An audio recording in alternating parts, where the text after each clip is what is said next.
Welcome to the 86th season of the Village Playbox and Act 1, Scene 1, our annual one-act play festival. Before we begin, we have just a few announcements. For safety reasons, we ask that you take note of all fire exits in the front and rear of the house. Smoking is not permitted in the building or on church property. Restrooms are located in the hallway across from the main entrance. The taking of flash photography and video recording is not permitted. Take a moment now to silence all electronic devices and do not text during the performance. There will be one 15-minute intermission, during which time we invite you to purchase snacks and bottled water at our concession stand. Please be advised, at times flickering or flashing lights may be used during some scenes. We have a great lineup of shows this season, beginning with an original musical, Showplace, The Story of Steel Pier, in November. In October, our Giant Grasshopper Players return with the children's play, The Room on the Broom, and an encore performance of last year's hit children's show, The Gruffalo Play. In December, we invite you to celebrate the holidays with our annual Songs of the Season, a concert event featuring choral works, carols, and popular music. Coming up in February is the classic Shakespearean comedy, A Midsummer Night's Dream. Our season will conclude in May with the Tony Award-winning musical, Sweeney Todd.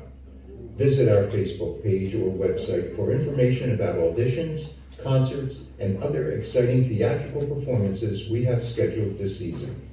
Please follow us on all social media sites. If you are interested in getting involved at the Village Playbox, we welcome your time and talent. Just email us at info@villageplaybox.org. And now, the Village Playbox proudly presents Act 1, Scene 1.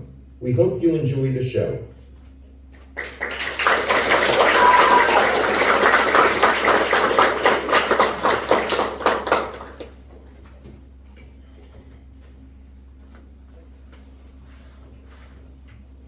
Next passenger, please.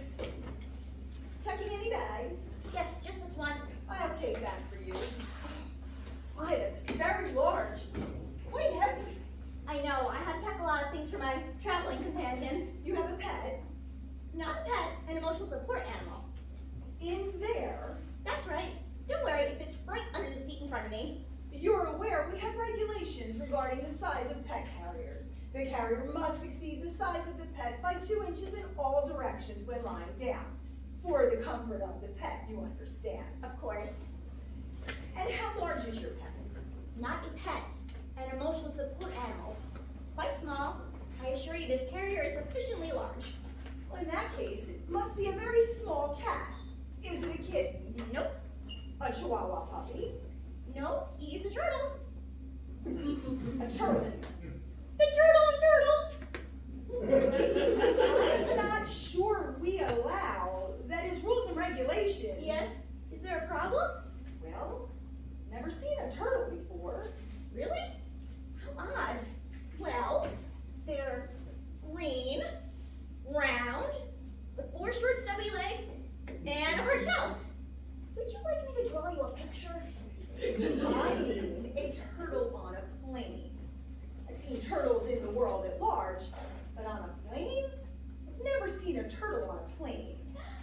I fly with Horatio all the time. He goes everywhere. A very well-traveled reptile, I can tell you. It's very irregular. As I said, I fly with him all the time. Won't it disturb the other passengers? Not it, he, and not at all. Horatio is very quiet. Silent, in fact. Most turtles are, but he's quiet even for a turtle. But a pet turtle. Not a pet, as I said, an emotional support animal. You keep saying that. I don't see a difference. As you should know, the Air Carrier Access Act expressly prohibits airlines from discriminating against passengers with disabilities who require the services of an officially certified emotional support animal. In my case, Horatio here. And your turtle is officially certified. I have my doctor's letter right here. Still, a turtle? Not a word in the regulations about turtles, I assure you. All right, here's your boarding pass. Please keep it, I mean him, quiet. And I hope you and your turtle enjoy your flight. Thank you. Come on, Horatio, let's eat a snack before we board. Fancy leaf of lettuce? The onboard meals don't agree with Horatio's stomach. You understand. Of course. Checking a bag today. No, thank you. You are limited to 2 personal items and a carry-on. Oh, I just have these two. A suitcase for the overhead and a pet carrier for under the seat. Yeah, I do know the difference. Does the carrier allow for 2 inches around all sides of the animal? It does. And we have weight restrictions as well. Is the animal 15 pounds or less? Oh, yes, a petite 12 pounds. And is this a dog or a cat? Certainly not. Not another turtle, I hope. A turtle? Of course not. What a strange thing to say. Well, good. Then what is it? A rabbit? A rabbit? How ludicrous. Then what kind of an animal are you traveling with today? A porcupine. What? A porcupine? A large, adorable rodent with a magnificent coat of sharp, prickly spines, sometimes known as quills. Yes. I know what a porcupine is. You should know that you cannot, under any circumstances, bring that thing onto our airplane. How offensive, that thing! Where are your manners? Who has a porcupine for a pet? I mean, honestly. Penelope is not a pet. She is my emotional support animal. Whatever the case may be, your porcupine is not permitted to board our plane.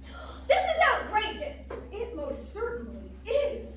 A porcupine on a plane. I mean, really. Never has anyone treated Penelope and me so rudely. What shoddy customer service. I am just following regulations. I don't make the rules. I challenge you to find a single sentence in the regulations that prohibits a passenger from bringing a porcupine on board the plane. Well, I never have either. There's no such sentence. There's no such rule. The word porcupine is not even found in the regulations. That's because no one has ever tried to bring a porcupine on board a plane before. I travel with Penelope regularly. I never had any issues. I find that hard to believe. By letter of the law, there is no reason that I could not bring a porcupine on board the plane. My rights as a disabled passenger are protected under the... Yes, the Air Carrier Access Act. I know. I'm glad you know your federal laws. Now may I have my boarding pass, please? But a porcupine, it's dangerous. It could stab someone. She, not it. She is not a knife-wielding assassin. Penelope is very sweet, completely docile. She could shoot her quills at the other passengers. Shish! If I had a nickel for every time I heard that one. That's an old wives' tale. Porcupines cannot shoot their quills. As long as you don't touch her, you have nothing to worry about. And as I said, I know my rights. Don't you think you're taking this emotional support business a bit far? A porcupine, really? What sort of disability could possibly justify that? Look. Yeah? Let me explain something to you. Is there anything in life that you're afraid of? Spiders? Clowns? Heights? Small spaces? Large spaces? Spaces of any kind? Anything that makes you nervous, uncomfortable, highly anxious? Anything at all? I hardly see the relevance. Well, just think. What makes you tense and terrified? What frightens you? Maybe even porcupines, in fact. No, I don't like porcupines, but they don't terrify me. Well, what does? Water.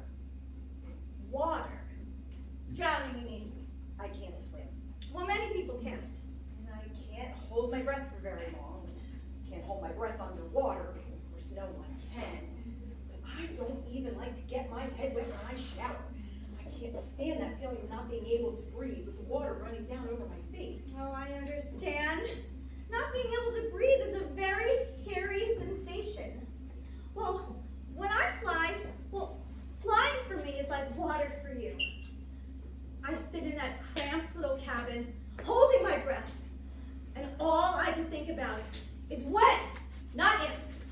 when this glorified tin can is gonna fall out of the sky in a fiery explosion.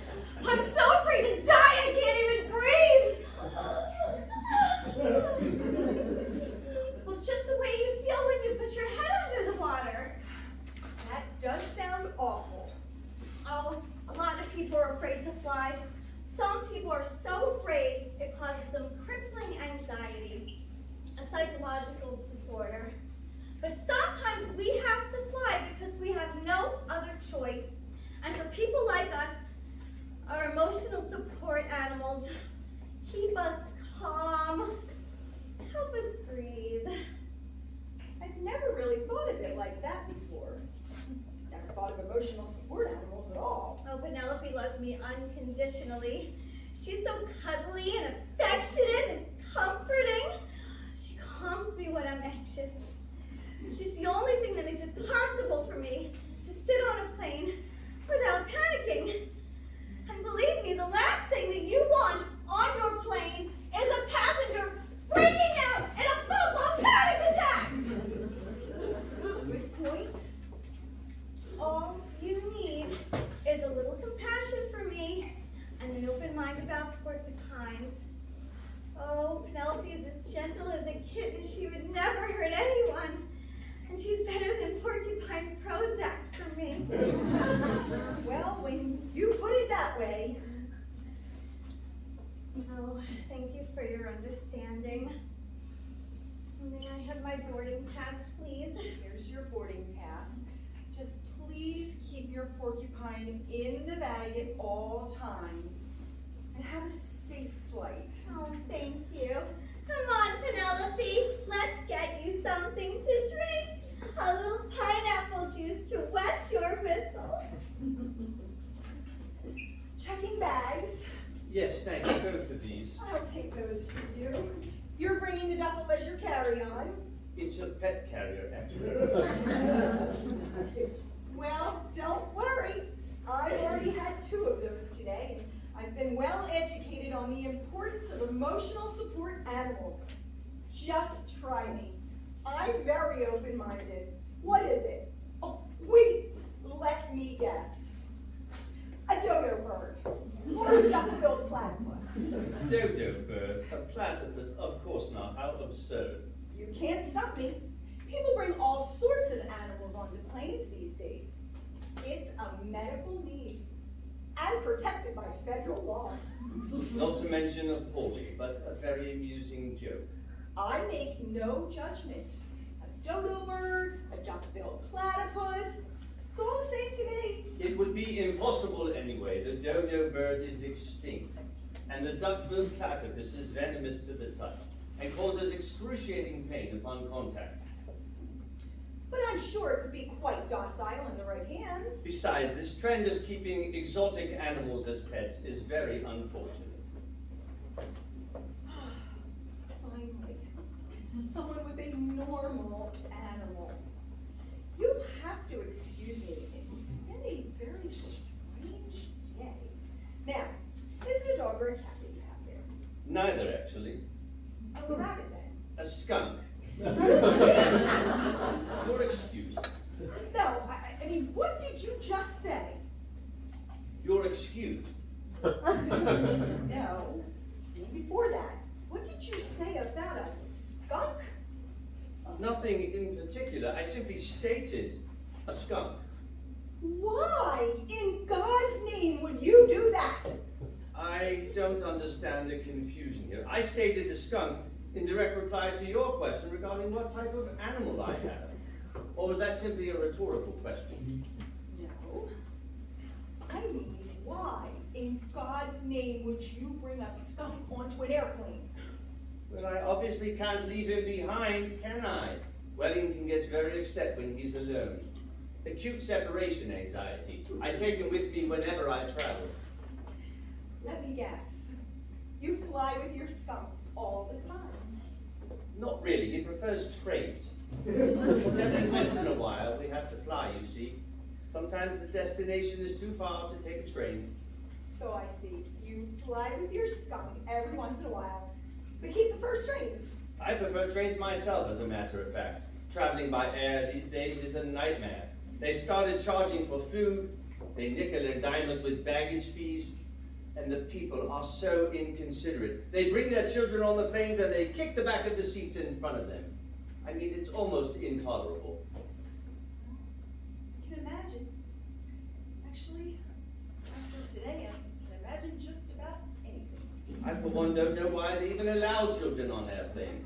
If there's any, especially infants, if there's anything more unbearable than a screaming, crying baby on a transcontinental flight, I don't know what is. Be that as it may, you simply cannot bring that skunk onto the plane. Hold on now. I've read the regulations backwards and forwards, and I know for a fact there's not a single word. I know. There's nothing in the regulations that says you can't bring a skunk onto the plane. Exactly correct. Does the carrier exceed the size of the pet by 2 inches in all directions and line them? Naturally, Wellington and I are very conscientious. We follow the regulations to the letter. But it could spray the other passengers, and we'll never get that smell out. Not it. He. And don't worry, Wellington is very well mannered. He never sprays at all, unless of course he feels threatened. That's just natural instinct. But I assure you, there's really nothing Wellington's afraid of. Apart from separation anxiety, of course. Are you absolutely sure about that? Completely. There are only 2 things in this world that ever bother him. And what exactly would those be? As it happens, turtles and porcupines.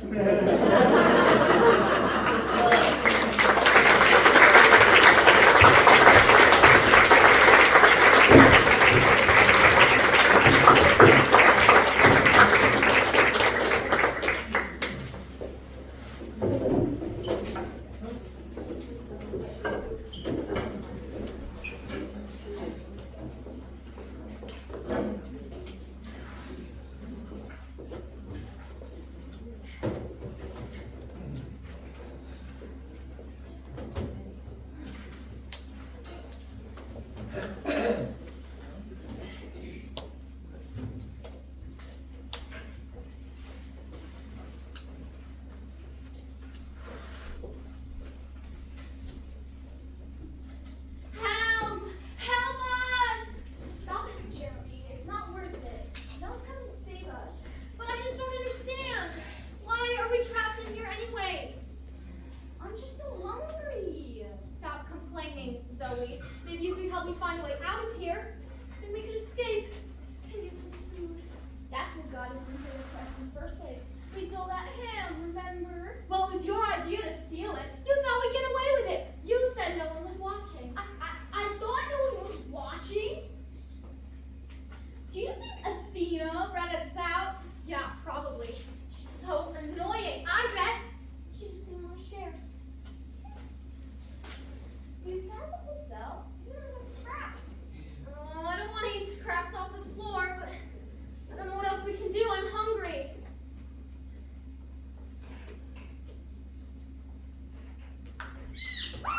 Catch it! No, I can't eat a mouse. You just said you were starving. Make up your mind. You catch it then.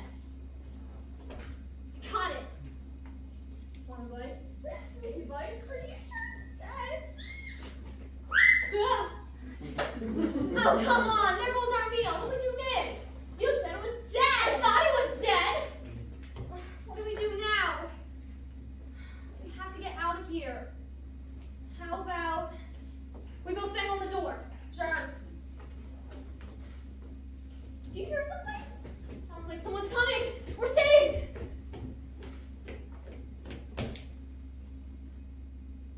You sound hungry. Athena! You numbskull! You let us out of here this instant! Yeah, we're starving and bored! Oh, sad. I guess I'll just have to eat all the food myself. Like I did the ham. Let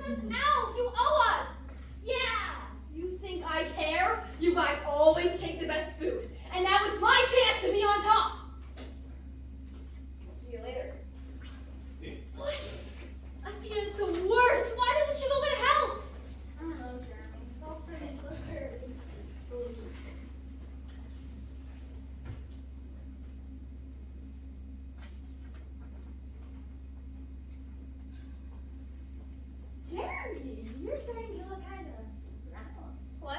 What are you talking about? And pink. No, I don't. Now you look like. Ah! Don't eat me, please. Don't eat me. Oh, come here, my poor furry babies. I didn't realize you're trapped in the laundry room. You guys look so hungry. I bet Dina's hungry too. Maybe I'll get you some ham.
I appreciate the tea, I really do. I'm so glad. You know, I'm just so glad that you do. Some people don't enjoy taking time to be with people. This has been lovely, and I don't mean to rush you, but... Cookie? No, thank you. I baked them just for you. Okay, thank you. Now, if we can just, I have the papers right here. Really? Excuse me? The snickerdoodle that I baked for you. Absolutely delicious. Oh, I'm so glad. I have to tell you, our little chat is the highlight of my day. I've been terribly lonely since Bert died last winter. Sure, I get that. Well, when you called and you sent all those papers and all, I thought to myself, if you could just come in person. And here I am, which is why... I hope that we really get to know each other. That won't be necessary, ma'am. Oh, it'd be so nice. You know what? Let's handle all that getting acquainted sort of stuff after the finances are squared away. Finances? The reason why I'm here? Usually we handle this all by email, Oh, but... and I insisted that you come in person, I know, but if you could just explain it all to me. Again? I'm sorry, my memory's a little weak right now. No worries. Several years ago, your husband Bert took out a loan against this house. Upon his passing, that money becomes due from his estate. All I need is a signature, and then... Oh, and then you won't have to kick me to the curb, I remember that part. Well, foreclosure is indeed a possibility, but I'm sure it won't come to that. Bert's estate must be settled by now, and... He left me nothing but the house. Insurance, pension, 401k. Surely he has a savings account. He was sick the last 2 years. We went through everything. But he always promised me that, you know, his house, my home, that he would never put that at risk. Are you sure there's no mistake?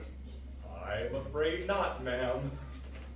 Okay, well, you can have that, and you can have these, wait, you can have this, and you can have that, and, I wish there were more. Mrs. Bamford, really? Oh, please, call me Suzanne, for goodness sake. Suzanne, do you know what? I'm going to set up a payment plan for you. How does that sound? Perhaps a little bit out of your Social Security check each month. Like, I did some calculations, and, even if I eat dog food 3 times a day, there won't be very much left over. think the house will have to go. That is indeed a possibility, but we do have to collect what is due. I'm sure you. I'm all packed. Could you just, take me to the homeless shelter on your way back to the office?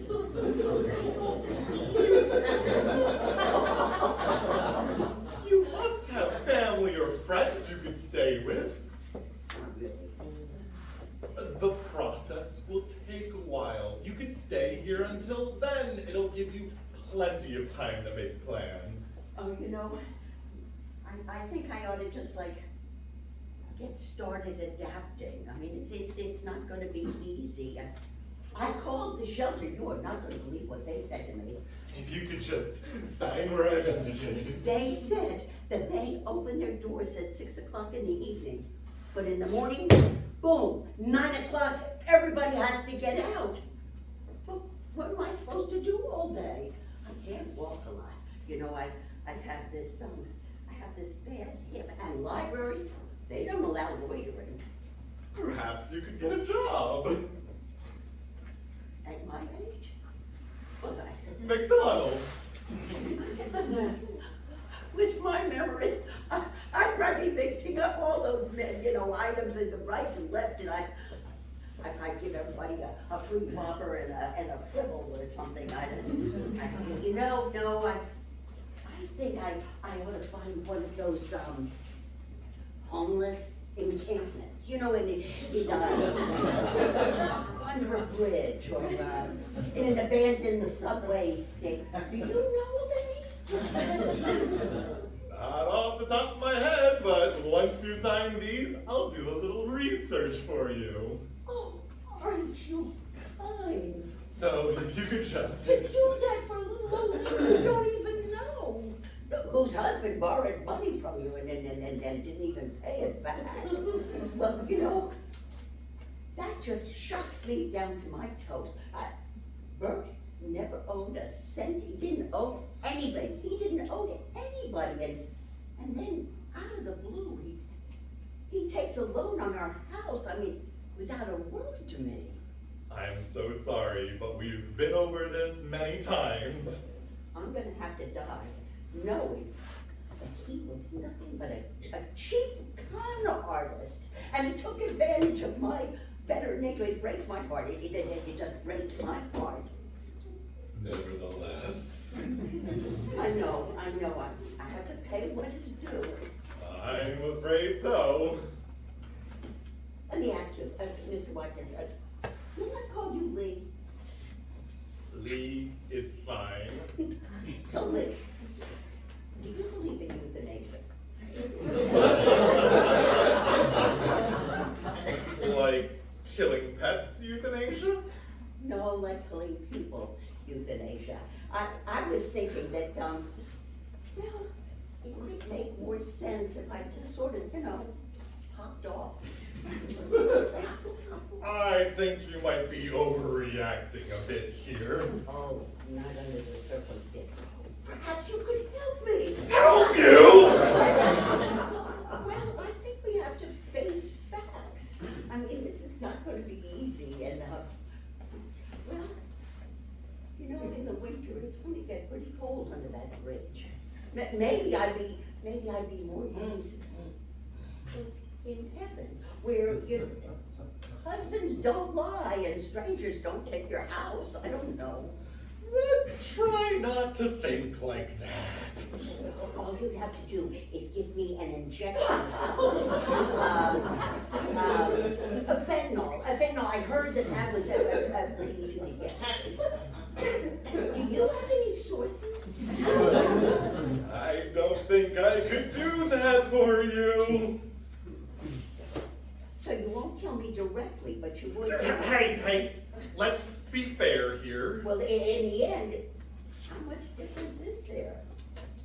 This is why we do everything by email. I never should have come here. I know, but you did. So let's just go over the papers. I would love that.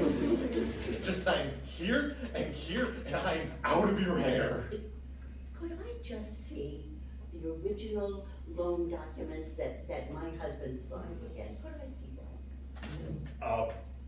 Sure, if you really must, but there's really no need to drag this out any longer. It's sad enough as it is. I'm getting emotional myself. I think it'd help give me some closure, you know? And then I'll sign on the dotted line.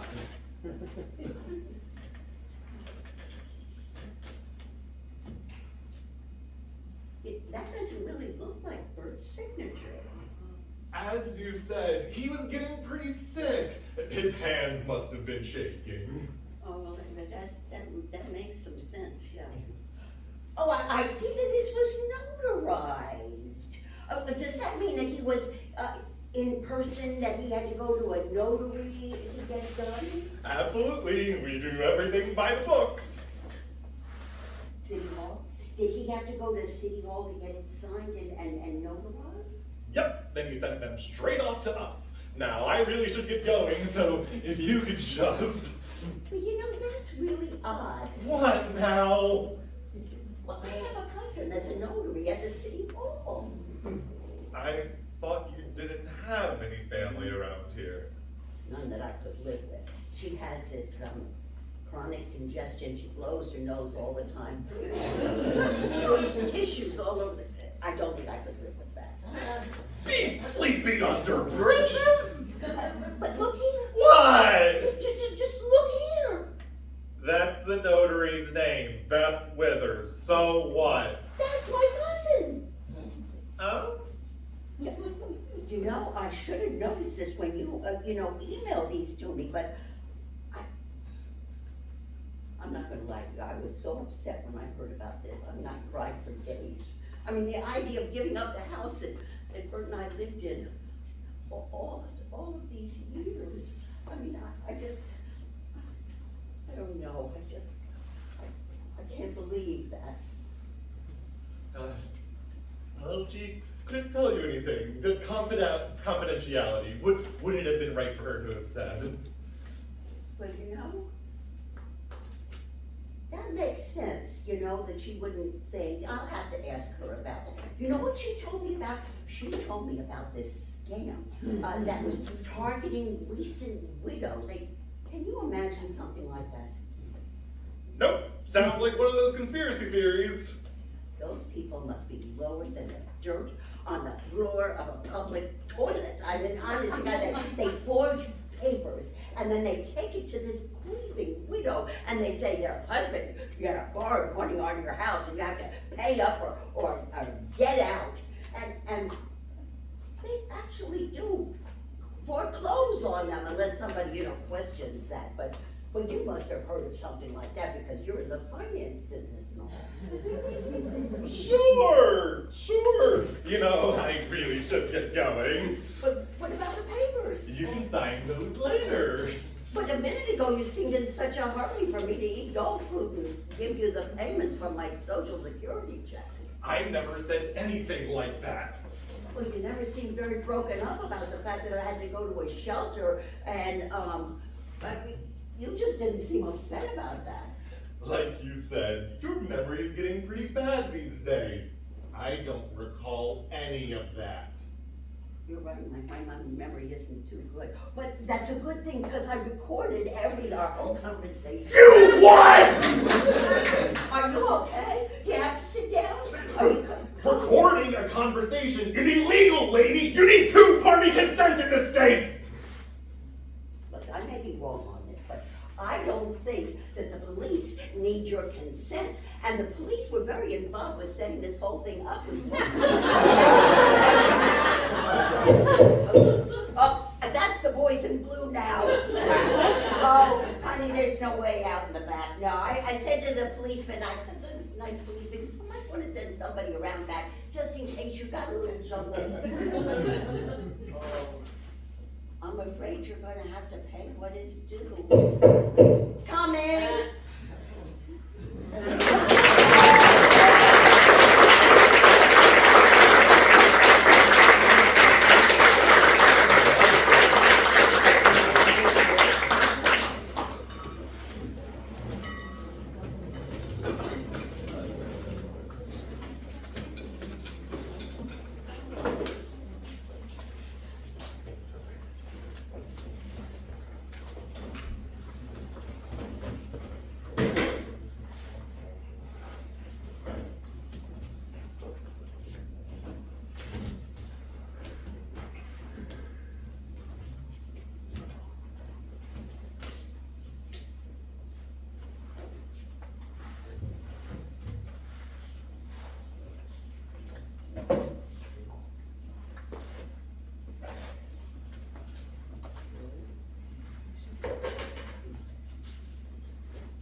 Did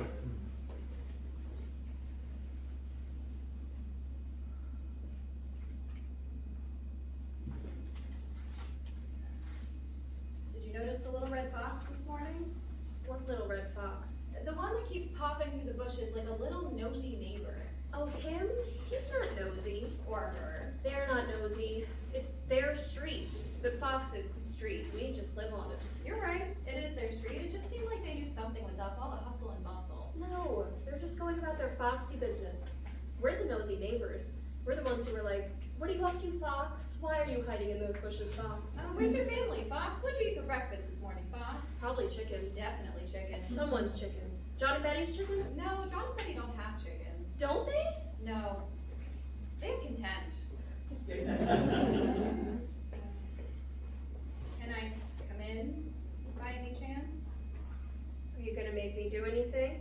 No, You promise? I promise. Nice digs. Yeah, it's my little spaceship. You can go anywhere. Sweet.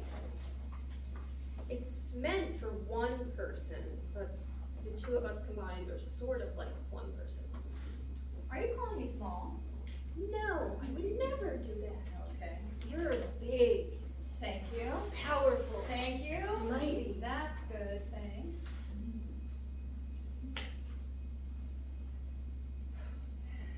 So are you gonna tell me what's... Everyone said that once you get to the day, it's amazing. I know, That it'll all be worth it once you get to the actual day. they did. That's just the lead up that's really bad. All the self-replicating to-dos and family dynamics. It's terrible. Our friends and family are liars. The people who are supposed to love us most in the world. Dirty liars. Don't be funny. I'm not being funny, it's terrible. Awful. Worse than I ever imagined. Right? All the people and their outfits. Oh, the outfits are tough. The outfits are definitely tough. And the big plastic smiles. That's from all the Botox. And everyone has to perform the role of being so excited for you. They're probably excited for us now. Yeah, sure, but there are also like a million other things. Like, Lonely. These things make some people feel terribly lonely and old. They look at us and they see our crow's feet and they smile lines, please. They look at us and see our smile lines, and they think that we're not even really that young anymore. And that makes them, like, acutely aware of how close to death they are. And they're struck with this, like, mortal panic, but simultaneously have to act extremely enthusiastic, and I just feel like... Do you think that maybe we shouldn't have fought so hard for this? No, you're right. Gay rights have gone way too far. Stop being funny. I'm not being funny. I'm channeling Ron DeSantis to be supportive. I'm just not sure we needed the right to eat overpriced, terrible food and wear uncomfortable shoes for 15 hours while paralyzing our faces with smiling. And not to mention how straight it feels. Have you noticed how straight it all feels? So straight. How did that happen? It's very confusing how that could have happened. I don't know. The whole thing just reeks of man and wife, bride, groom, blah, blah, no matter who's involved, apparently. Alright, so if we could please hold our seats, we'll begin the ceremony in just a few minutes. Do you think everyone's saying terrible things about me? No. They might be thinking terrible things about you, but they have manners. Hey, they probably just think that you ripped your dress or something. But, do you think you might? You promised. I know. Just checking.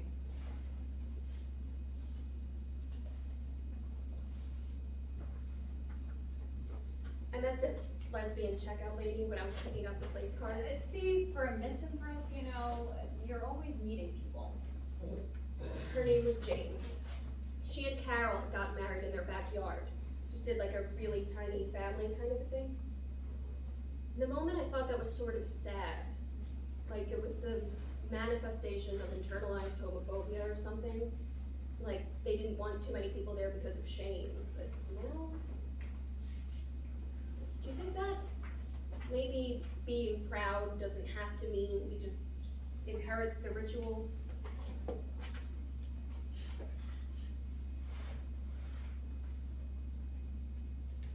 So have you traveled anywhere yet? What?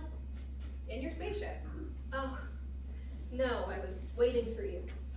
God, you're so obsessed with me. Where should we go? Huh?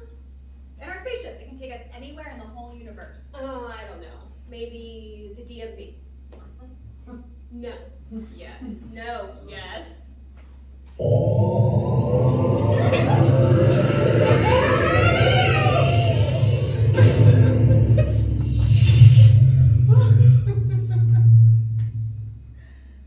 Oh, crap. Wait. You know, I could have sworn I put in the coordinates correctly for the DMV, but oh my God. Do you know where I think we've ended up? Where? I think we've ended up at the wedding of our dreams. Oh. Can you do me a favor and look out the window and tell me where it's happening? Sorry, my eyes are just a little tired from the zero oxygen. Yeah. I think it's, underwater, Oh, maybe. yeah, an underwater wedding. Or maybe it's in a, I don't know, a water bottle. Turns out tying the knot is seriously hydrating. Or a game. I think it's actually in a game. Sorry, the wedding is in a game? Yeah, like Jumanji. Or like, maybe, I don't know, a pirate game. Or, oh, I'm so bad at this. No, you're doing great. Or what about a play? Like a wedding in a theater. No, like a wedding that's also a play. We could find a couple of actors who look like us. Or we do it in the dark, so it doesn't matter what they look like. It opens up the casting options. Yeah, that's good. And then if it's a play, we could still say, like words in front of people, which feels important. Like we can still be witnessed in our love without being witnesses to being witnessed, if that makes sense. So we don't go to this play. No, that would be humiliating.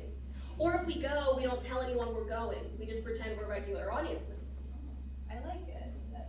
Do you think we could find someone who would put on a play like this? I mean, there's gotta be a really smart and creative theater programmer out there who would see the value in a meta-theatrical meditation on the heteronormativity of the wedding industrial complex, right? Probably would draw a really thoughtful and intelligent crowd too. Oh, for sure. So how would this play start? You do it. You're the writer. I'm too anxious, it can be anything. Okay, fine. So to start with, in our wedding play, I discover you parked in a spaceship at a farm-to-table wedding venue, and we blast off into space and land in the parking lot of the DMV of Ulster County. Actually, we land on a little spaceship landing pad just outside of the DMV parking lot, and we have to cross a field to get there, but the field has gone to seed, and it's really thick and brambly, so we need a machete. Of course your wedding play has a machete. You said it could be anything. So we're cutting our way through the bramble and vine when, look, ho, what's that? Did you just call me a hoe? Look, ho, at yon distant tower. Arr, what's that tower, hoe? 'Tis the water tower of my youth, where I came as a wee little baby pirate. Aye, the famous water tower of your baby piratehood. 'Tis so tall, and covered with so much guile. Ah, yes, the famous Argyle water tower. And we scrabble to the bottom of the Argyle water tower, where we drop the pirate thing, because it turns out being a pirate is flippin' exhausting. Don't say flipping. But, as tired as we are, I take your hand and we start to climb, and the wind is in our face, but we climb, and when we finally reach the top, and down below us, we see, what do we see? We see a dance floor in the field. All friends are dancing and waving to us from afar. And they look like they're having the best time ever. Like they're actually so happy that they're there and we're here. Everyone just feels so relieved and themselves and in their element. That's nice. But then, because all plays need conflict, right? I mean, I don't know, that might just be a patriarchal construct. The water tower starts shaking! Oh no! It starts groaning and shifting, and we realize it's beginning to stretch up. Like a beanstalk! Yes, except it's not a beanstalk. It's not a beanstalk at all. Well, what is it then? It's a gay little rainbow! Yes!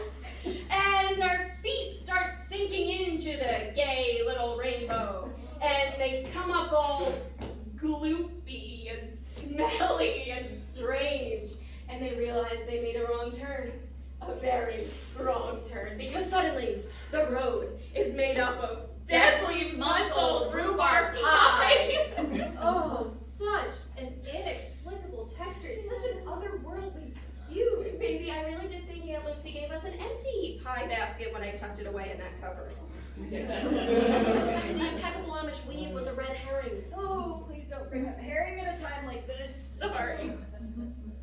And lest we digress too far from our deadly detour, guess who shows up to save us from the putrid moldy pie of Rainbow Road? Who? Our OG hero, the little red fox. And luckily, the fox, they have like this incredible fox digestive system and are quite happy to lick the poisonous rhubarb rot off our legs, which is weirdly sort of erotic. What is your deal with this fox? Delivering us finally, after a long, hot, Sticky, dangerous. tortuous, tumultuous trek to our final destination, Which is? right here, right now. And I hand you your favorite hat. And I hand you your favorite wand. And I say, in front of all the people in the audience of our play, Hey, we're memorized, like real actors, and I'm going first, you are, how come? because I'm romantic. And I say, M. Riley Schneider. Yes. This is going to be rhetorical for the next bit. Oh. M. Riley Schneider. Do you remember when we took the Harry Potter BuzzFeed quiz the other day that I sort of hated because it said I was most like Ginny Weasley when I am definitely most like Ron? I mean, And the quiz asked, what's most important to you in a partner? Like, that was one of the questions.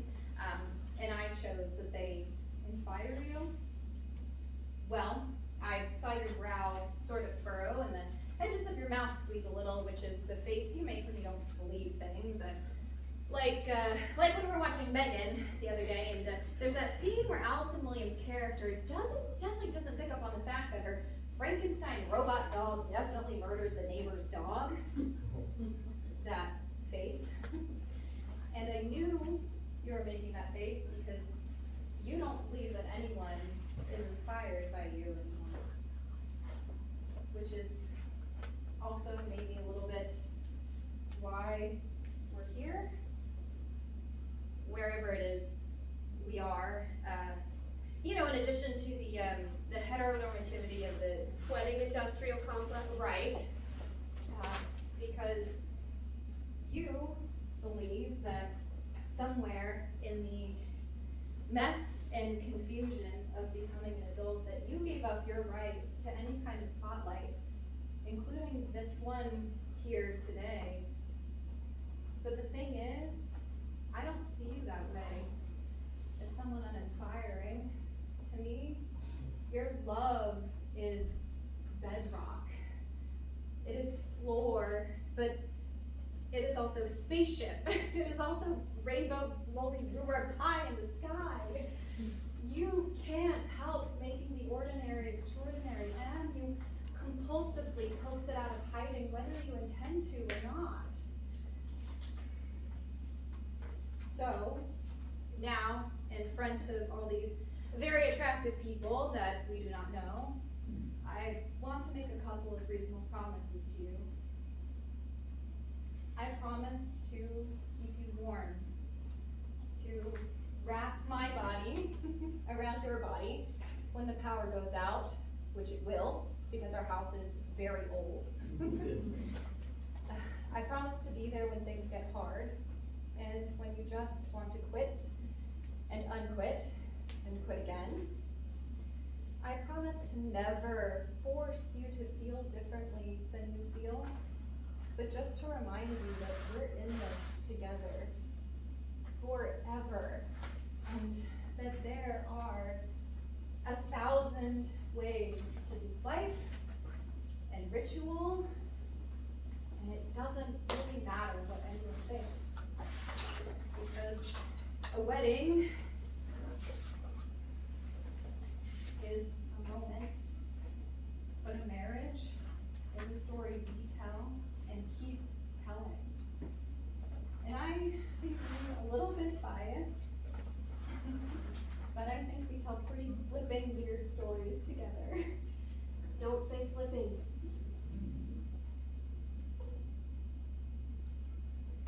Okay, let's get this shit over with. Are you sure? No, I want to. With you, anything.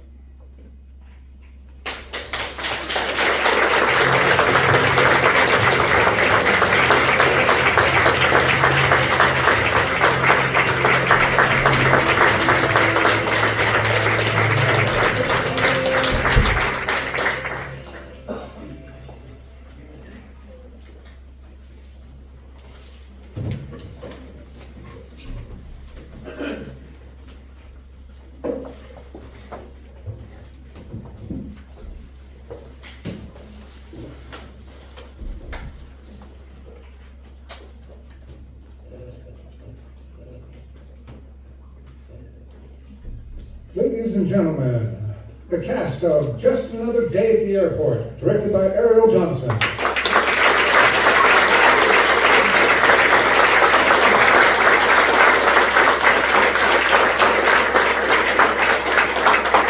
The cast of The Prisoners, directed by Gene Gintlos.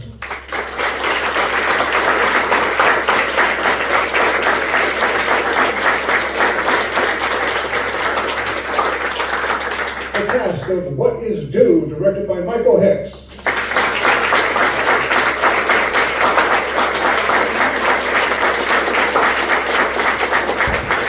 And the cast of A Marriage is a Story We Tell and Keep Telling, directed by Natasha Thompson.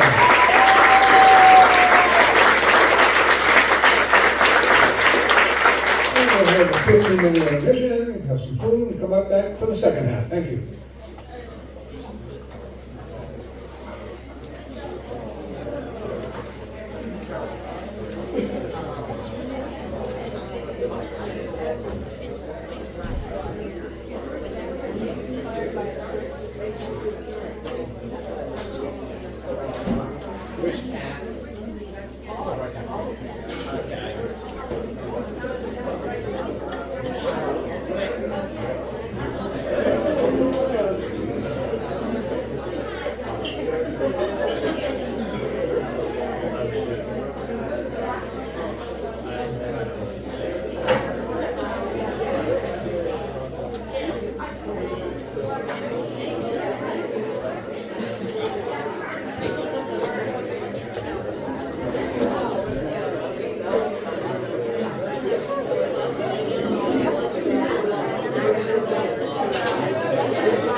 Thank you.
This way to say hi.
Good job, good job.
I think my mother ran off to the restroom one night. My mother came to me and was just saying, like, those two, I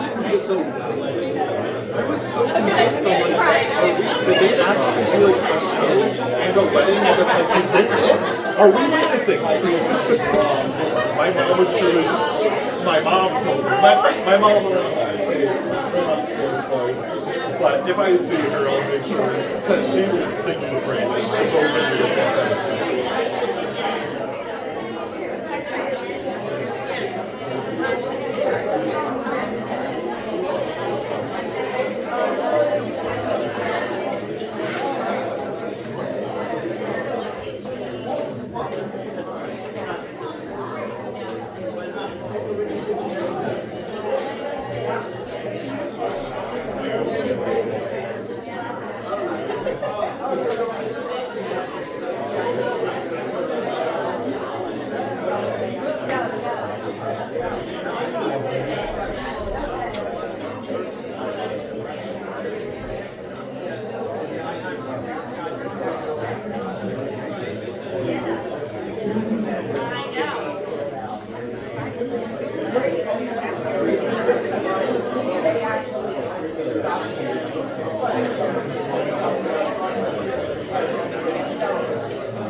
I'm sorry, Mom. I couldn't help it.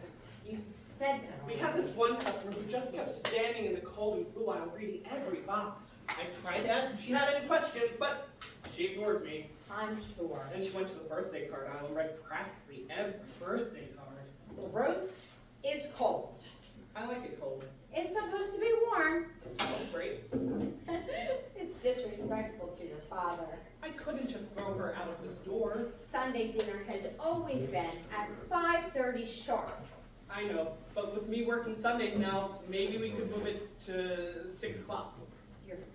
Your father always insisted that Sunday dinner be served at 5:30 sharp. No excuses. We could change. Your father never liked change. It doesn't matter now.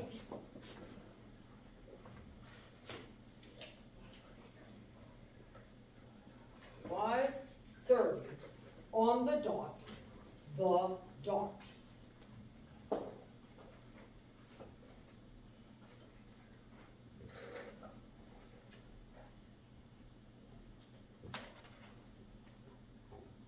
You know what happens when your father loses his temper.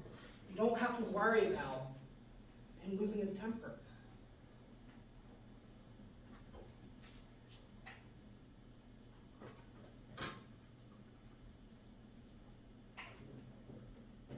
You know how angry your father gets. You know what happens when he loses his temper.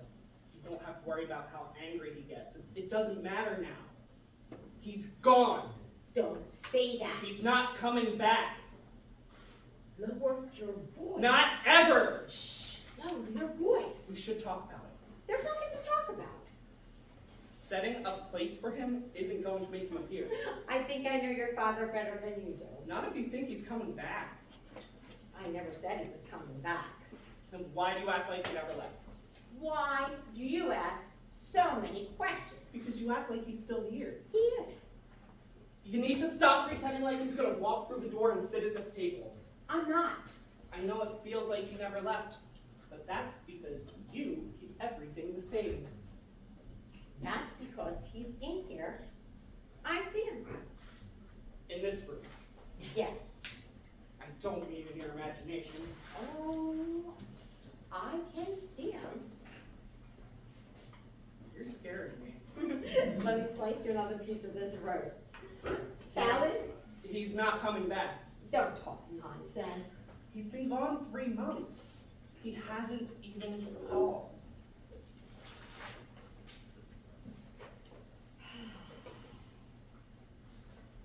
Peas?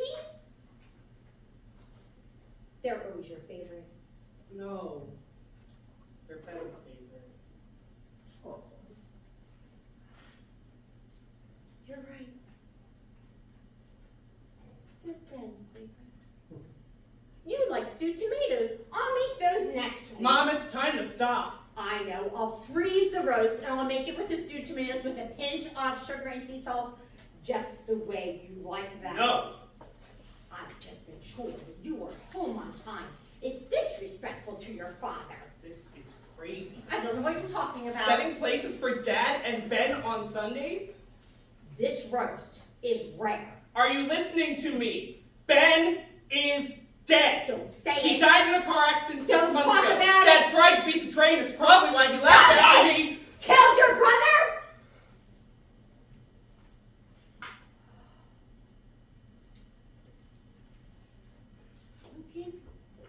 Stupid, drunken idiot! Thinking he could beat a train!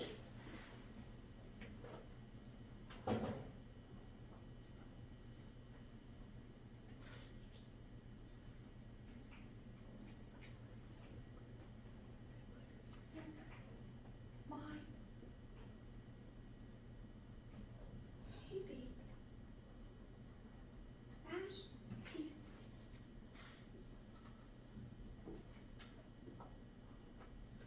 And the man who was supposed to protect him walks away without a scratch. I think that's why he left.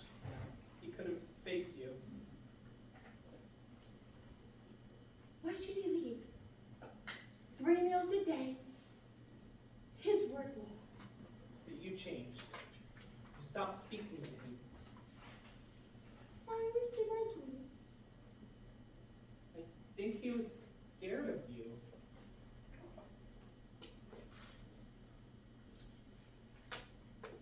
Do you think Ben is here?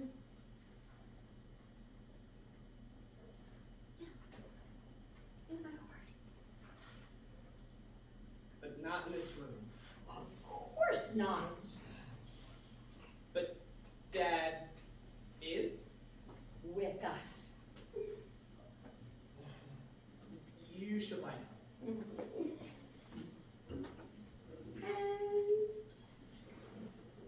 And inside us. I'll do the dishes. Here. Don't you mean here? Like then?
What? Well, that's just silly. Why is that silly? Because I'm already wearing a sweater. What? Isn't this fuzzy thing I'm wearing a sweater? Yes, it's a very lovely sweater. See, I was right. Yes, darling, you're right. You are wearing a sweater. And I just thought that if you were cold, you could wear my sweater on top of it. That's Well, I'm not, fine. but thank you for asking. Now, can I ask you a question? Of course. What's your name? My name? Yes. Colin. Colin. Yes. I like the name Colin. Good. I'm rather fond of it myself. Now, what's your name? My name Dorothy, right? is Dorothy, yes. Dorothy and Colin. Colin and Dorothy. Rather has a nice ring to it, don't you think? A very lovely ring. You know, now that I think about it, the name Colin sounds very familiar. Does it? Yes, I knew a Colin way back when my waist was as thin as a movie star's and my hair was black as coal. So you want to know something funny? What? When I picture his face right now, Yes. it reminds me a little bit of your face, Interesting. except much younger. In other words, a most handsome fella. Oh, yes, most handsome indeed. I think you would have liked him. Well, see, now you know two Collins, a young one and an old one. Yes, 2 for the price of 1. Exactly, 2 for the price of 1. Dorothy, What? what else do you remember about that other Colin, the young one? Nothing really, should I? How about this park? Do you remember this park? Not really. What about this bench? Do you remember this bench? Is that a trick question? No. It's just that this bench has a lot of memories for me. Because that sounds like a trick question to me. No, I swear to God, it's not. It's just that this bench has a lot of memories, wonderful memories. Well, that, And does I, it? and I was wondering if maybe it had some wonderful memories for you too. Yeah, Oh, all right. sorry, Oh, whatever for. you sound disappointed. I'm not really. Are you sure? Positive. You could never disappoint me. You know, it's not polite to keep a secret, you know, so you really should tell me. Tell you what? Some of those memories of yours, the ones brought back by this bench, I mean. Well, if you really want to hear them, I do. well, I would be happy to tell you. Here's the best one. I first kissed the girl here. When? Earlier today? No, a long time ago, like 50 years ago. In fact, 50 years ago exactly, on an evening, very much like this one. Huh. Was she wearing a sweater? Good question. She was indeed. Were you? In fact, I was. Though, when she kissed me back, Yeah. it was all the warmth I ever needed. Your sweater that day, Yes? was it blue? Dark navy. Why do you ask? I think I might have seen you. Really? In fact, I'm quite sure of it. You bought the girls some sweets, a little box of chocolates. That's true, is it not? Yes, that is. What else do you remember? It was cool out, Yes? and the girl, Do you recall her? she was pretty. The prettiest. With the waist as thin as a movie star, and the hair as black as coal. Am I right? 100%. That girl, I wonder where she is right now and what she's up to. Well, believe it or not, I think I know. You do? Yes, it's an anniversary of sorts. She's celebrating. Her wedding anniversary? No, nothing quite as sweet as that, but something nearly as good. It's the anniversary of when she was first kissed by the man who's loved her ever since. In fact, for nearly 50 years. A lovely occasion to celebrate, don't you think? Oh, goodness, yes. She sounds like a very lucky woman. She is. And he is an even luckier man.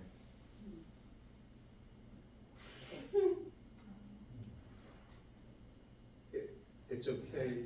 I kissed you just now, isn't it? I don't know. After all, we just met. I barely know you.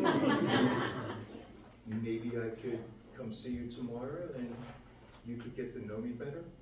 All right. Will you bring chocolates? Absolutely. As many as you'd like. A whole box full. You look cold. Are you cold? A little, yes. If I give you my sweater, will you wear it? Navy blue. Just like what's his name? Yes. Navy blue. Just like what's his name?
There you go, Emma. Nothing like a nice hot cup of tea on a damp morning near the water. Thank you, Maud. I'll be right back with the muffin. I did your tea your way, which I know is supposed to be the right way. Which way is that? Putting the tea in the cup first and then adding the milk. Personally, I've liked it milk first since I was a little girl. It still served milk first in some tea shops in the UK. I have seen that. There was a famous garden party in Cambridge, England that is, nearly 100 years ago. Well, famous in certain rarefied academic circles anyway. A lady guest at the party declared that tea first was the only proper way to prepare tea. But the others at the party were skeptical that she could really tell the difference. She insisted that she could actually determine from the taste which liquid, tea or milk, had been put in the cup first. Is that possible? The fellows at the party, mostly mathematicians from the nearby university, were intrigued as a scientific matter. They wanted to find out. So they designed an experiment, a blind taste test to see if she was right. And along with their afternoon experiment, they created the beginning of what was to become the entire science of statistics. Interesting. I didn't know that. Few people do. Try these muffins, Emma, from your favorite bakery. They're fresh baked today. That's so thoughtful of you, Maud. The big issue that the mathematicians were focused on was trust. The mathematicians? At the party in Cambridge. It's the concept that in statistics they would call confidence. Okay. The lady at the party identified each cup of tea by how she thought it was prepared. But then how could we know if she was just making lucky guesses or if she was really figuring it out? Well, how would you know? Exactly. When you do an experiment and you get a lot of information pointing to a result, how do you measure? How do you actually put a number on the amount of confidence you can have in that result? I see, I think. Like so much in life, isn't it, Em? I mean, it's so important to be able to trust, or the whole social contract just falls apart. Well, yes, of course, trust is important. I'm glad you agree. More jam. The strawberries are from my cousin's garden. She preserved them herself. The jam is excellent. Tell her I said so. I will be sure to do that.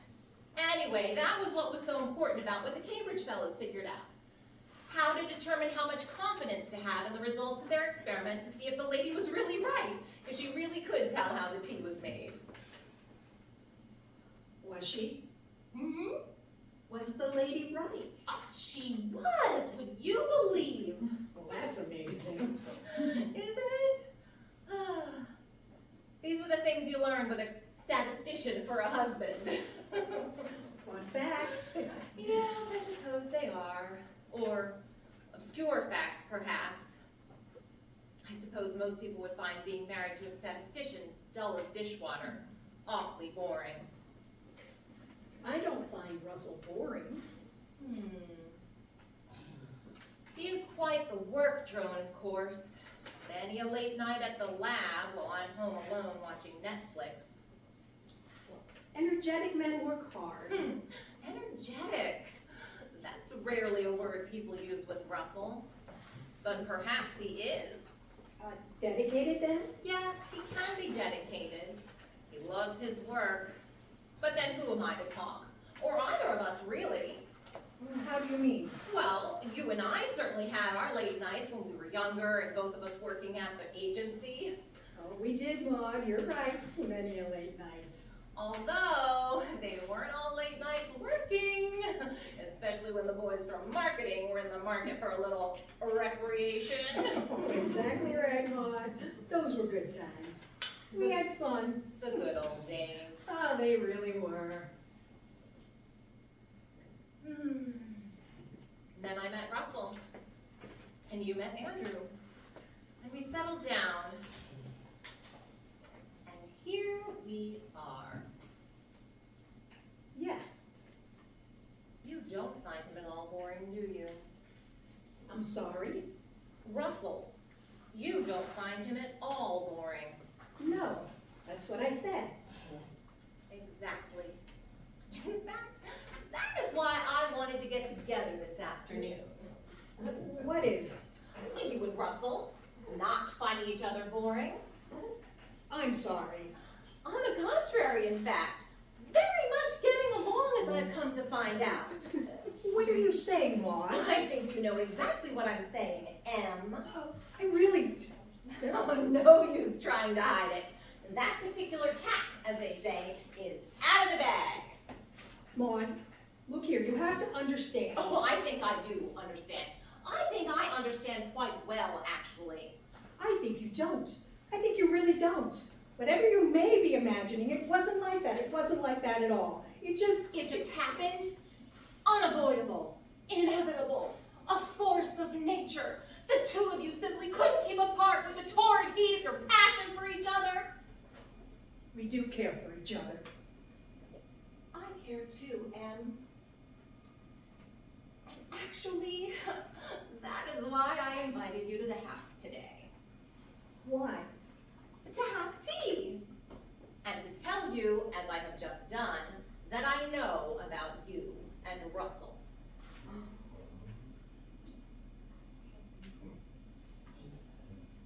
And to tell you that I care, too. Very much. Of course you do. I know that. I understand. And so that I could serve you tea. A very special tea. Special? Tea first? Special because your tea is laced with a very powerful and fast-acting, tasteless toxin. What? I don't think I followed. What are you saying? With a toxin. with poison. It's not that difficult to understand, Em. I put poison in your tea. Maud, no. Oh, yes. Because then I would be able to, with your knowing why, and your being fully aware of what's happening inside you, watch you succumb. Didn't you do that? You couldn't have, not really. Oh, I could. I did. I absolutely did. You're just trying to frighten me. I'm being honest with you. Not how you were with me. Eventually, Russell and I, we would have. You would have what? Come clean? You were planning to tell me, but you just hadn't gotten around to it in all the distraction of such a hot, passionate affair. And please, spare me. It begins with a numbness in the lower extremities. Are you feeling that yet? No, Maud. Soon enough, then. But Maud, the thing is, you see, I wanted to tease you about the whole tea first, milk first idea. Tease me.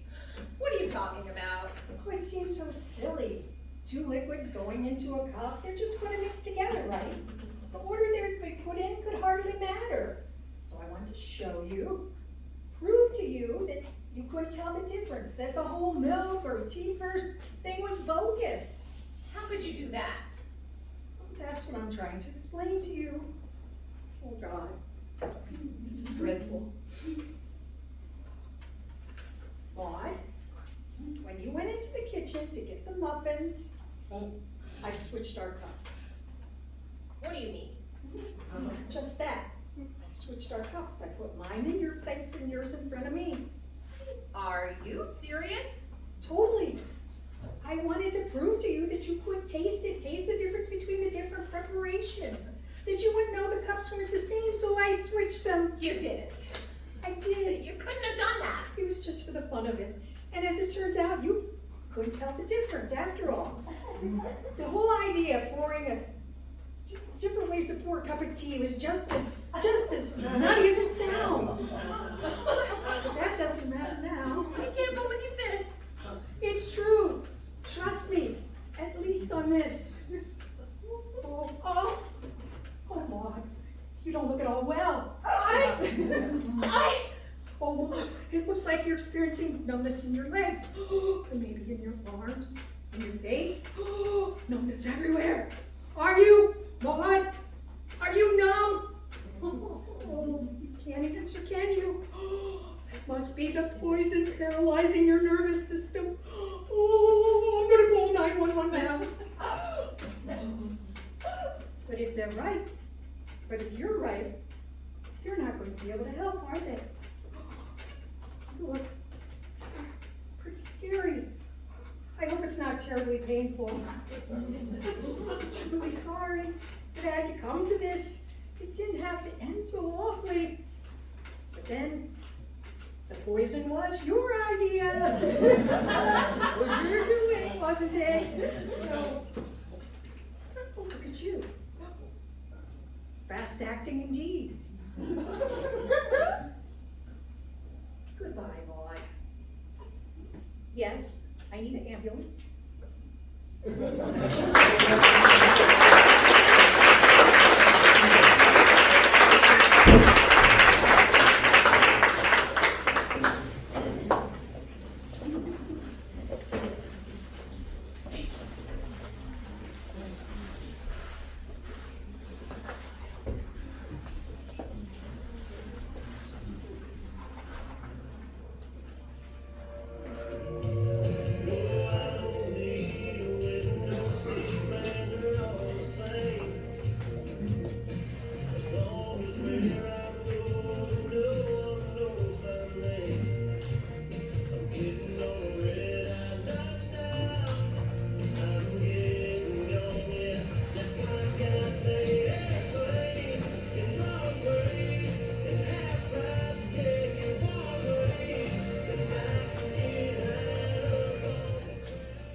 Oh, excuse me, can you help me? I think I'm lost. I don't remember how I got here in this airport. I don't even remember being in a plane at all. I think I was driving. Where am I? Well, you're not where you were, and you're not quite where you're going. What? I don't understand. You will. This airport is different. It's not like the airports you're used to. What is that supposed to mean? Look, I've had a really busy day and I just want to go home. At least that's where I think I'm going. You're not sure? No, yes. Well, you need to be certain of where you're headed or else you won't be able to get there. Look, I don't mean to be rude, but I have no idea what you're talking about. I don't need riddles, I need answers. The answers are right in front of you. Look, you're a flight attendant, right? Can't you just point me to the right gate? I don't even know the right gate. I don't even know if I have a boarding pass. You don't need a boarding pass here. And the right gate, well, that's hard to define. Many gates could be the right gate, or maybe there's only one gate for you. Forget it. I'll figure it out on my own. Listen, I know you're feeling disoriented right now, but you need to focus. There's a reason you're here, and you have a decision to make. Look, all I want to do is I just want to go home. My wife is expecting me. Oh, there's a gate that'll take you home. Back to your house where you were this morning with your wife, Laura. How do you know my wife's name? I know lots of things. That's why I'm here, to help guide you. But in the end, the decision will be yours. You know my wife's name. You actually. What else do you know about me? What, you stalking me or something? Oh no, I'm not a stalker. Maybe closer to a guardian angel. Oh, you're an angel. What, am I dead? Do you want me to answer that? I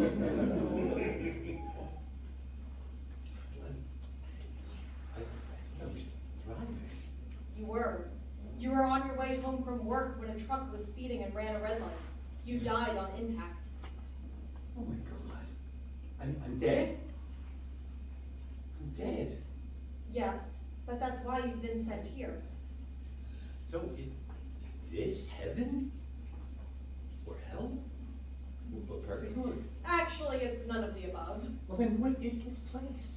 Well, it doesn't have a name, but we attendants like to refer to it as the terminal of lost things. So I'm lost. In a sense, yes. Look, I don't want to be lost. I don't want to be dead. I just want to go home to Laura. She's pregnant with our son. Well, that's one option. There's a gate for that. A gate for what? For picking up where you left off. Unless you want to go back further. You can take the gate that takes you back to 3 months ago when you got the promotion. Or 2 years ago when you bought the house. I don't understand. Look up. Look at the names of the gates. Gate of first love? Gate of becoming? Gate of regrets? Gate of second chances? Just some to name a few. Oh, the gate of first breath. Your birth. You can go all the way back and start your life over. And the gate of becoming? On the screen. It's Jimmy's first baptism. But Jimmy, that's our son. He isn't even born yet. There are an infinite amount of gates. Everything from the past and the future. Every moment, every breath you've taken, every decision you've made. Each one has a gate that can take you back to that moment and you can be transported. But most importantly of all is Gate TTB. Gate TTB. Gate to the beyond. Oh, the afterlife. If you believe in that. Well, have you been? Oh no, we attendants aren't allowed through any of the gates. We have to stay in the terminal. Oh, do you know what's behind Gate TTB? I'm afraid I don't. Oh, this is insane. This can't be real. I assure you it is. Well, how can I choose? I'm feeling overwhelmed. You mean I can go back into my past or just jump into the future? Or choose to move on from here. Well, how can I choose? Well, that's what the bag's for. Bag. Your suitcase. Everyone is allowed one carry-on. Go ahead, open it up.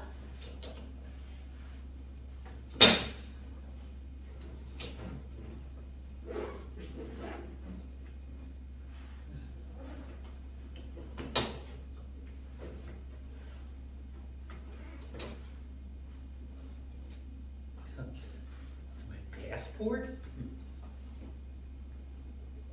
Broken watch? A crumpled up piece of paper? A cracked mirror? Just a bunch of junk. It's not junk. That's your passport, all your journeys of life. The times you were traveling and you were happy. The new experiences you had, the new opportunities that came. The watch, well, it's broken, yes, but stuck on 3:52 p.m., the time your wife told you she was pregnant. The piece of paper, open it up.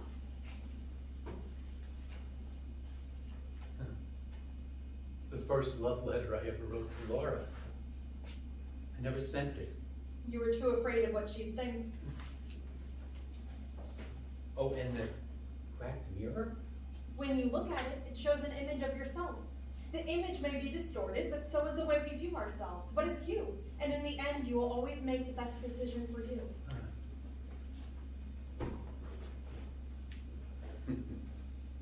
Jimmy. Yes. Use these items and the rest of the contents in the bag to make your decision. I assure you, this is a once-in-a-lifetime opportunity, and you want to be content with your choice. If I decide to go back, and I die again, I won't come back here. Oh, no. It's only on very rare occasions when people are sent here in the first place. Why am I so special? Because I died so unexpectedly? That's part of it, but there's more to it. It's quite complicated. I wouldn't dwell too much on it. Just know that this is a very important decision. Weigh the pros and cons carefully. Well, of course, I want to live. I have so much more I want to do with my life. There's Laura, and baby's coming. Maybe I can skip ahead a little bit into the future, you know, jump into the good stuff, skip the diapers. But I guess that's part of the human experience. And I wouldn't want to miss a single one of Jimmy's firsts. But maybe I can go back to my own. My first kiss with Laura. Or even my first steps as a baby myself. But at what cost? What if things don't work out for me the second time around? Maybe it's just better I go back to where I left off, right before the accident. But I'll still be tempting fate. No matter what, I'll die again. But how many people get an opportunity for a second chance in life, to live life over again? Why? Why would I want to waste that?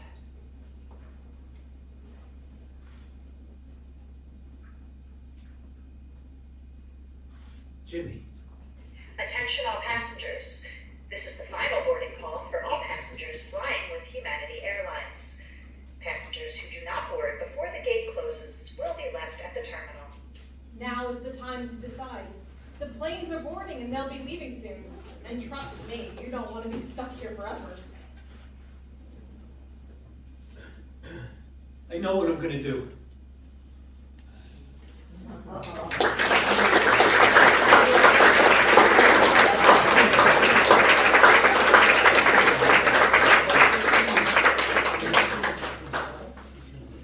Ladies and gentlemen, the cast of The Ghost, directed by Scott Leonard.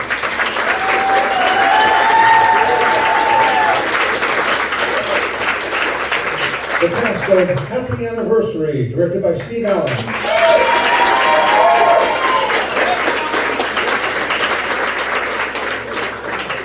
The cast of The T-Test, directed by Samantha Wentz.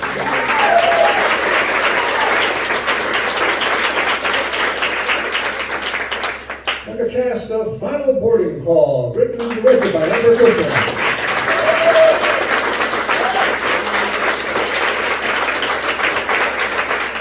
Thank you all for coming and have a good night.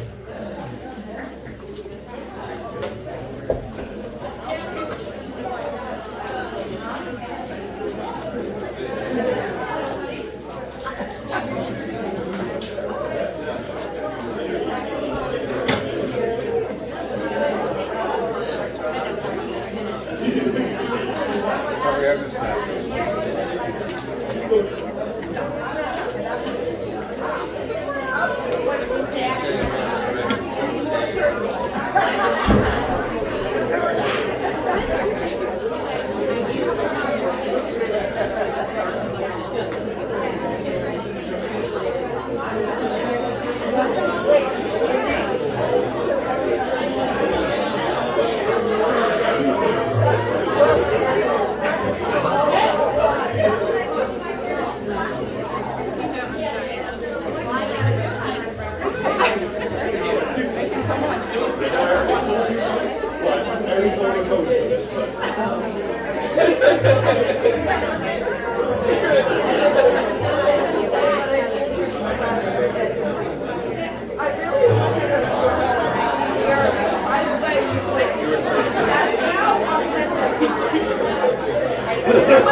No problem, I can do that. All right.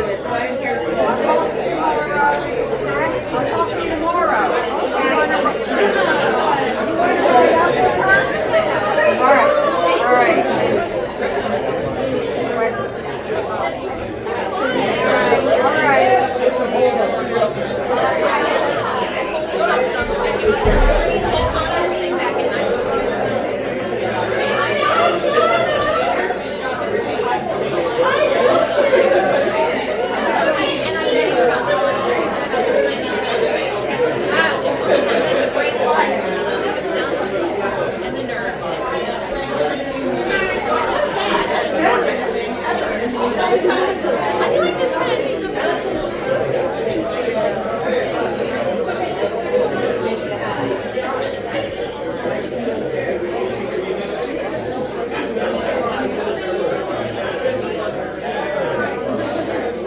We need a magnolia cake. I didn't wear makeup today. I was wearing makeup every day. I didn't wear any makeup, and my hair looks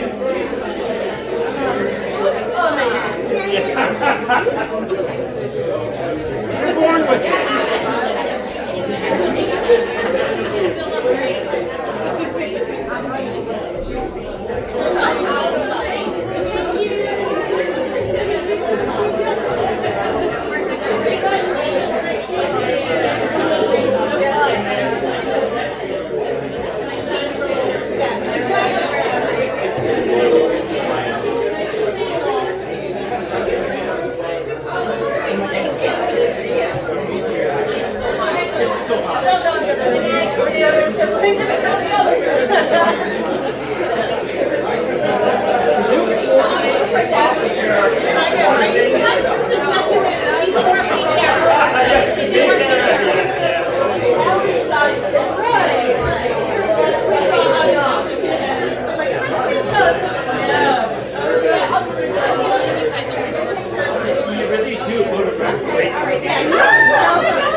like something I would do.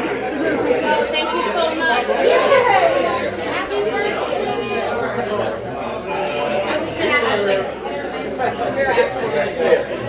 Happy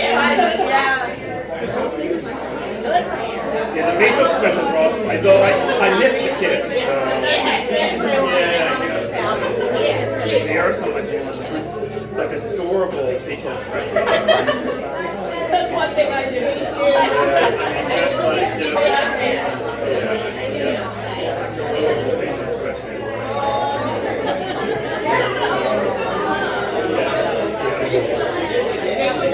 Yeah, a lot of people have been telling me. I know, I have to prepare. Yep. Yeah, like facial expressions.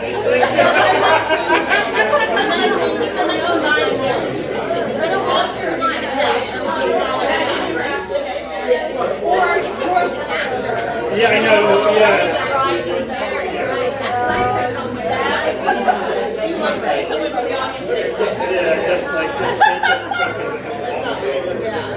Oh, when you were all the way to the front of the stage for that pirate scene. Next month, October. I don't know the exact date, but at the end of October.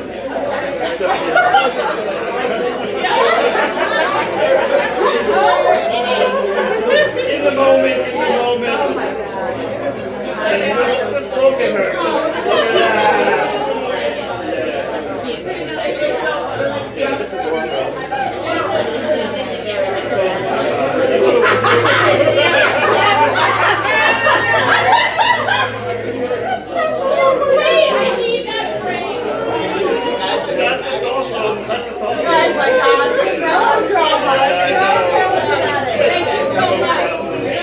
There's something hilarious.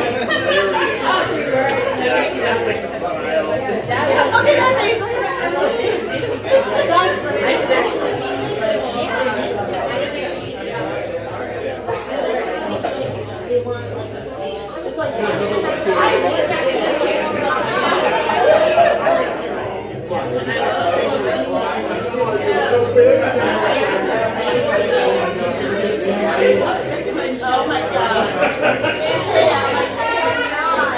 What is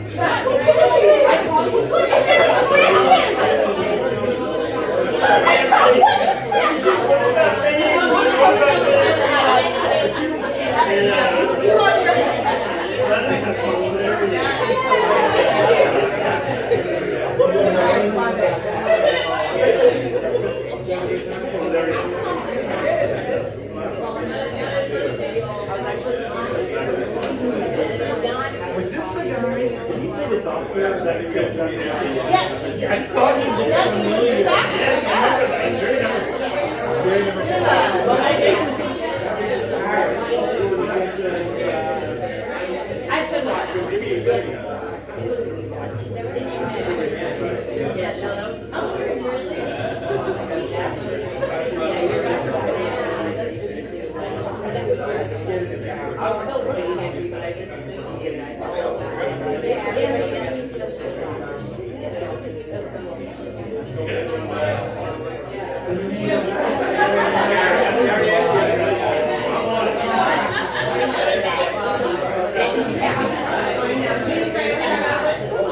How dare you?